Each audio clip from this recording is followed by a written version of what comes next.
Good afternoon and welcome to the 2022 CIAA postgame press conference. My name is Shaylin Moore, your CIAA moderator for today. Joining us is head coach Tynesha Lewis of the Vikings of Elizabeth City State University. Along with her, we have players Serena Pitts, Felicia Jackson, and Nyasia Blango. Before we open the floor for questions, we'll have an opening statement from head coach Lewis. We knew that this would be a tough game.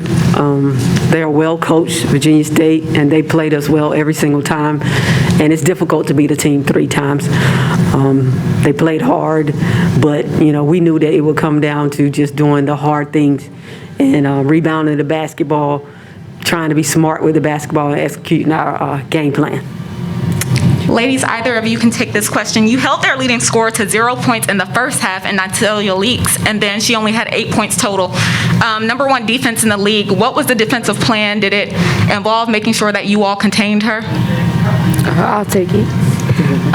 It was more of not necessarily toning in on her, but playing team defense, communicating, and putting our best effort at every single possession. Blango, you scored 8 to 10 points straight in that second quarter, 2 threes, then you hit the layup.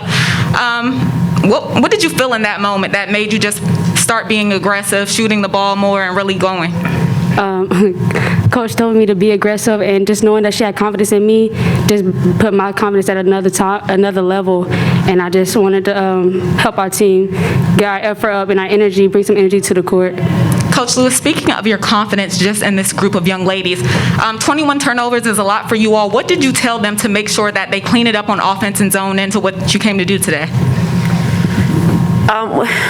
We made more mistakes than we normally do, but I just think that's part of the tournament, part of the process, and just staying focused, do what we do, stay true to what we do, and then let the chips fall where they may. The floor is now open for questions.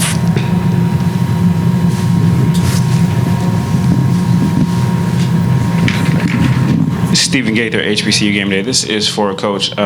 This is your first season with the team or second? Second, first one.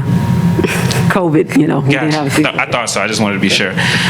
Just talk about getting here in your first year to the championship game. Obviously, it's a big accomplishment. Just talk about what it's taken to get here. Through the pandemic, waiting to start, and then getting here till now. It's definitely a testament to our village at Elizabeth City State University, our leadership, the people that have surrounded our team, and definitely these young ladies have done everything that has been asked of them and beyond. And so they worked hard. They looked at me like I was crazy in the preseason, but I think they see the fruit of what they did and how they're able to finish games and play well. They had a goal from the beginning of the year that they wanted to be in this game. And not just be in this game, but win it. And we're here because of the work they've done. Ladies, every last one of you was on that 2019-2020 roster. Felicia and Serena, you can take this question. How have your roles on this team evolved from both a leadership perspective and as your personal player development?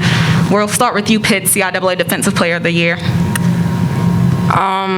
Playing every game like it's your last, because you never know when it could be your last. Just going out hard, and nothing's really changed, but the grind and the process that she put us through, it made us the team that we are now.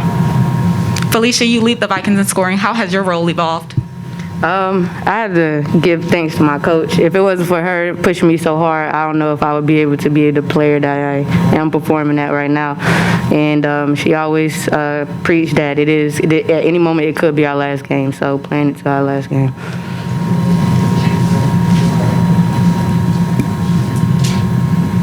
Mark Gray, Heritage Sports Radio Network and Smash Sports. Coach, when did it click? When did you see the light go off for this team and the chemistry come together and they start realizing that they could play for a championship at this time this year? This team is interesting. Some days I walk in the locker room and I'm like, yes. And then other days, I don't know. I just have to wait and see what they do. But I think it was a West Virginia game at West Virginia, and then we ran into COVID.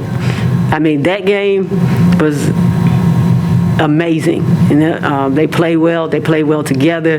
They handled whatever West Virginia threw at us and played magnificent. And then the next day, next 2 weeks, we were fighting COVID. And we're just now really honestly getting our feet under us from fighting that towards the end of, what was that, December? Mm-hmm. End of December. Mm-hmm.